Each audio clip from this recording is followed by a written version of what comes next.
Lors de son passage au micro de RTL ce mardi 4 juin, l'interprète du tube Les Brunes comptent pas pour des prunes a partagé les détails de son projet avec les auditeurs. Les journalistes ont révélé que la chanteuse avait déjà largement dépassé le montant espéré pour ce projet, ce qui a suscité une réaction ironique de la part de Lio.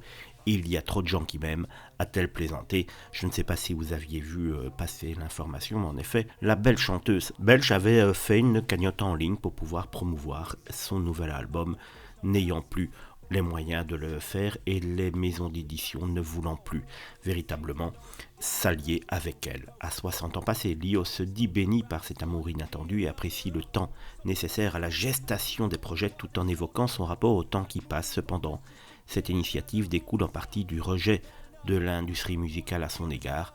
Lio estime que les maisons de disques ne veulent plus travailler avec elle depuis maintenant longtemps, surtout pour un album pop et joyeux associant ses qualités à la jeunesse.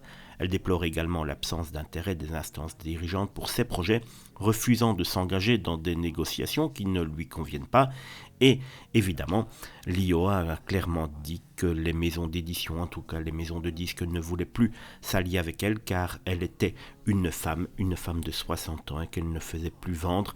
Elle en a un petit peu ras-le-bol de tout ce système. Je vois que les instances dirigeantes ne sont absolument pas intéressées, sauf à me voler ce que j'ai mis des années à récupérer, qui sont mes droits, mon catalogue, et tout ça a poursuivi la chanteuse qui ne veut plus de cette négociation-là.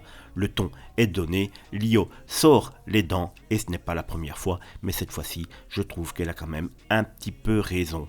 Victime d'agisme dans la musique, ce n'est pas la première à émettre le même avis.